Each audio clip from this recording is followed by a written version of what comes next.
Hello, everybody. Welcome in. Good morning, good afternoon for those who are watching. If this is your first time, my name is Angelina. I am a senior advisor here at Proactive Marketing. I am hosting today's masterclass alongside with Dr. Layton. Hi, Dr. Layton. How's your morning going so far? Fantastic. How's yours? Great. Thank you so much for asking.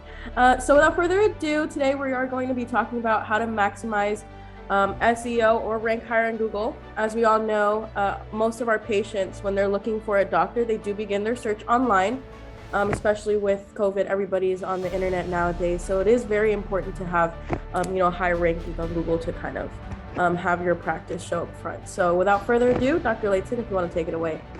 Of course. So obviously, in today's day and age, we live in a digital world, and so you need to be able to be found online. And if not, it's kind of a practice killer.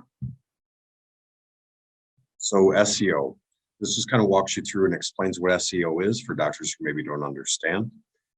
But search engine optimization, and so basically ranking higher on Google. So how do you get listed on Google, and then how do you rank higher? What this is really about. So, you want your website to be associated with certain keywords. So if somebody searches low back pain treatment in your area, that you show up. They search headache treatment in your area, that you show up. So all that stuff is associated with SEO. The first 5 results that somebody sees on their page, those get 67% of the clicks. So you cannot afford to be on page 2. Page 2 is a deal breaker. It's going to crush you. So there's things like SERPs.com that helps check where a site page ranks for certain keywords or terms. Where do you begin? So the Google My Business listing, and you're going to see GMB multiple times. That's what that stands for. But that's the best place to start. So you want to claim your listing, make sure all the information that you're entering on there is up to date. So your information, contact information, so your phone, your website, email address, all that stuff has to be current. Set up a Q&A section. That way, if patients want to reach out and ask a question, or potential patients want to reach out and ask a question, that you can respond. Make sure you post regularly. So update, holiday hours, things like that. With all the holidays coming up, the days you're going to be closed or shortening hours, make sure you're putting that information on there. Add pictures of your practice, both inside and outside. It doesn't necessarily have to have patients in the pictures for the practice, but having those pictures also are going to help with your SEO. It also creates kind of an inviting environment. So if somebody's looking for you and looking for your practice, and they get to see what the practice looks like before they walk in the door, that's only going to help. Again, you should be regularly asking for reviews from your patients, but also when you get those reviews, you want to respond to them. So tell them thank you or really appreciate it, whatever it is, but make sure you're responding. So it's not just a dead review. Evaluate your website.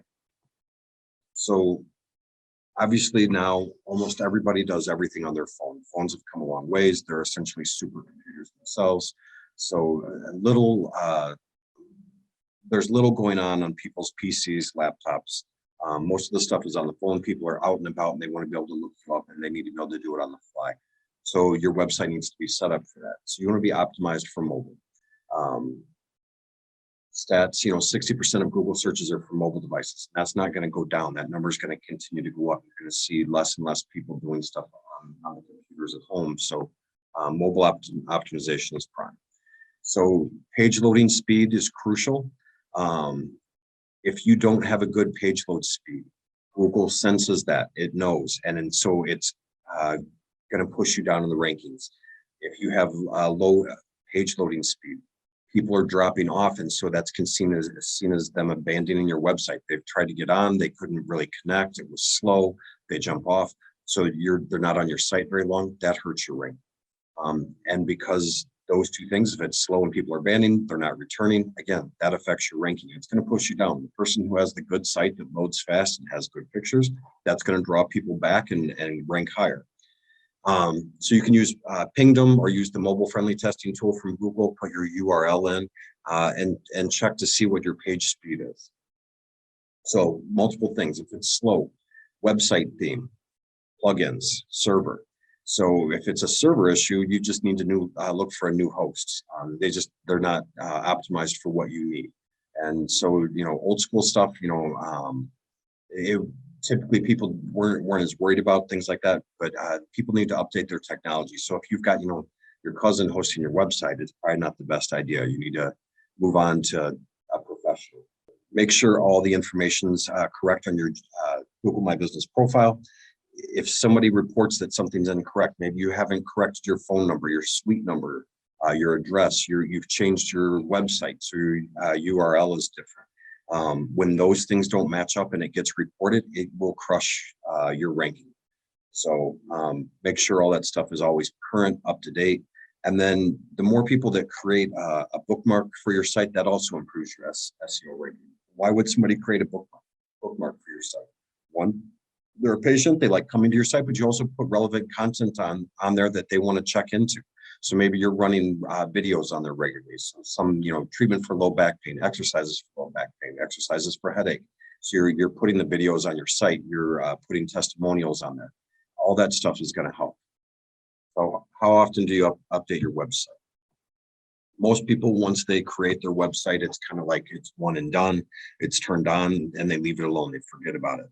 Whoever your host is, you want to work with your host and make sure you're updating content.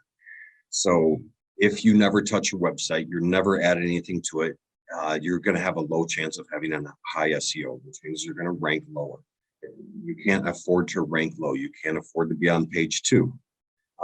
Give visitors a reason to come back.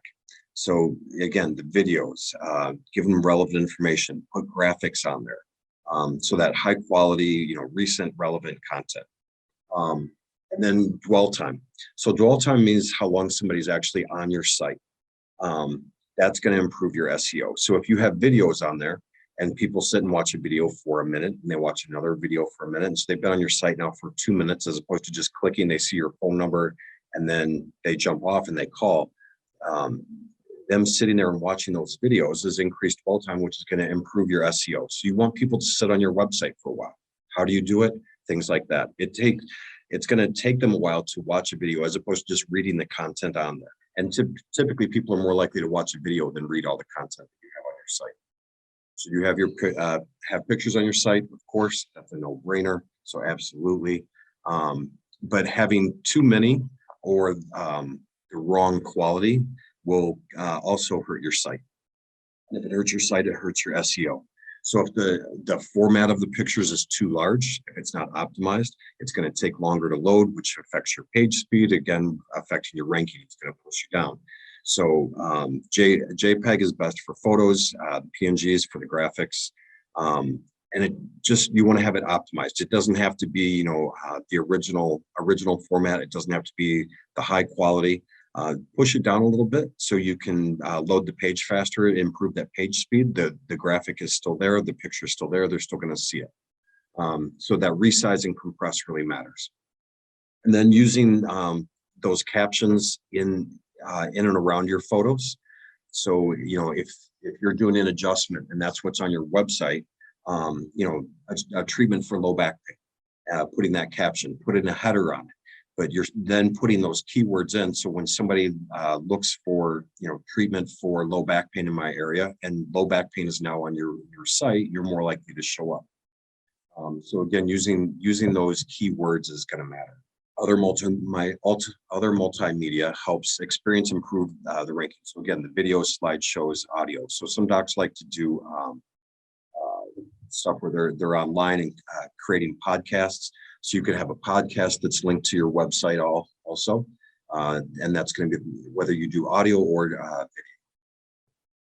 Again, watching the video, that's easier than reading a web page. So, and again, it improves dwell time. So meaning people being on your site, improving your ranking.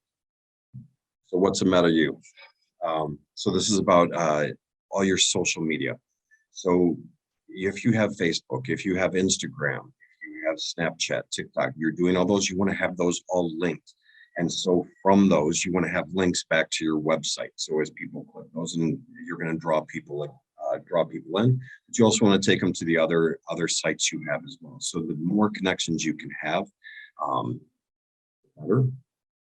Again, you're trying to improve SEO. You're trying to drive your own traffic. This is you're driving organic traffic to your own site. So that's where all that social sharing of the icons on your content matters. So share your links on all your social media pages. Keywords. So chiropractors, a lot of us treat low back pain, headaches, neck pain. So those are the normal keywords we think of, right? Chiropractic adjustment. If you do physical therapy, physiotherapy, if you do massage, whatever you want to associate with your practice, you want to make sure those keywords are built into your site, that they're there. You don't have to overuse it. You don't want to use, low back pain 10 times on your page. It's going to be considered overused, and that they feel like the analytics look at that, the algorithm, they feel like that word's being overused, and that overuse will push you down on your SEO. They like to see it on a page about 2 to 3 times typically. Also, for all the content on your website, you want to be at least 1,800 words. If there's not enough content, it pushes down your SEO. So that title tag, that's the front loading a keyword. So like low back pain, and then putting treatment, low back pain adjustments, headache treatments, all those things that you can do to front load those words for the things that you want to have in your search. So when people are looking for treatment for whatever it is, if they're looking for you, all those different things that you can put in as keywords, so you're easier to find.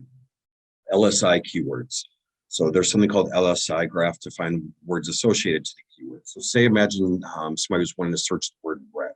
Well, think of all the different things that go with bread: yeast, whole bread, whole wheat, white, rye, pumpernickel, you name it, all those different things, baked bread, hot bread, butter, anything that goes with that. So the LSI graph is going to do things along those lines. It's going to find all the things that go with that. So chiropractic adjustment, physiotherapy, e-stem, sports injuries, all the things that you want that go along with your keyword search.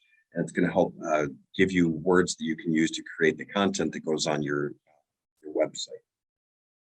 So in closing, wrapping up, make your site useful for your specific audience.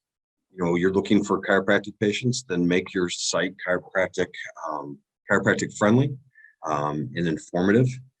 You can grow your own organic traffic. So as your patients are in, encourage them to go to your website, have them go to your Facebook page, link your website to your Facebook page, have them go from the Facebook page to your website.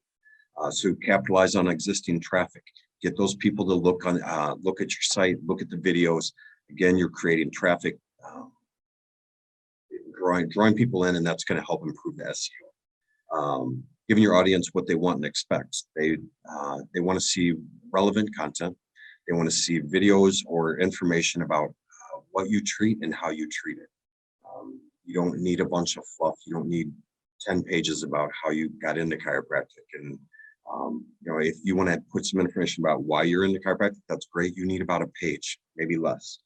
And then always update it. So that's sustainable online presence, focusing on a human audience. So they know when you're targeting, if you're using basically like robot type information, overusing stuff. So that again pushes down your SEO. So think about it being a human audience who you want to read the information on your site to draw people in, keep people there, increasing that dwell time.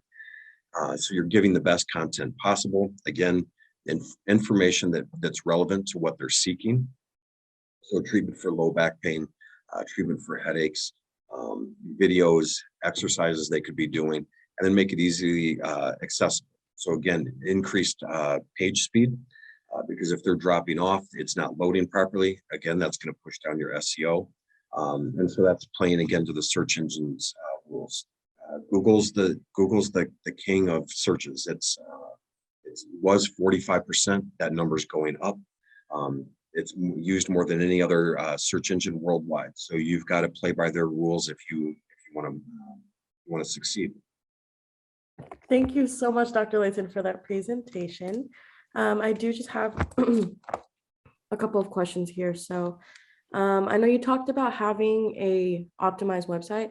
Can you kind of emphasize on how important it is to have a optimized and updated website and the reasoning behind why it's so important? So that optimized website, again, optimized meaning fast loading. Not the page isn't broken. If you've got it broken like HTML, um, you're dead. It's not going to happen. So optimized for speed, to draw people in, to help push up your SEO, because when people search, most people aren't going to just search, Dr. Jones and expect to find a chiropractor. They're looking for chiropractor near me. And when they search chiropractor near me, or like low back pain treatment near me, that's how you're going to show up. And hopefully you're not on page 2. You want to be on page 1. So you're trying to drive up where you are in that search engine profile. Right, exactly. Awesome. And then I know this is kind of like a question for those chiropractors who are a little bit more on the busier side, who can't really take care of the SEO, or just trying to take those steps to optimize Google. Is there a way that they can possibly like pay someone to fix that website or take care of the SEO for them? So there's paid companies that will go out and take care of a website for you. You can do things where there's web hosting. So like one of the companies out there is Chiromatrix. That's all they do are the chiropractic websites, right? So they can help with optimization. But again, it's kind of a generic platform. They only have so much you can do. If you're trying to, if you want to kind of go outside the box, kind of build your own brand, you can go out and find other web hosting companies that help with SEO optimization as well. But there's some stuff that's really simple to do on your own. You're still going to want to use your Google My Business profile. It's really easy to go and add pictures on your own. Take a picture with your cell phone and turn around and add it to your Google My Business profile. Making sure your hours are up to date. The holidays are coming up. You're updating your hours. All those things matter because again, it's still activity on your profile. All that stuff helps. Awesome. Got it. And then you mentioned that pictures are also very important. We should definitely add pictures to your website. What kind of pictures do you think would work best? So pictures of the doctor, pictures of the staff, pictures of the office. So from good angles, but allowing patients to see, or prospective patients to see, what it is that you offer in your office. Videos, so testimonials. You can do videos of treatment. It's always good if they can see your diploma. So some of your official documents in the background. But it also, because if people are going to be driving, a picture of the office from the outside, so they know what to expect when they're pulling up, and so they know they're in the right place. Awesome. That's awesome. Yeah, those were pretty much the questions. Again, thank you so much for the amazing presentation. Have a good one. Take care. Have a great day.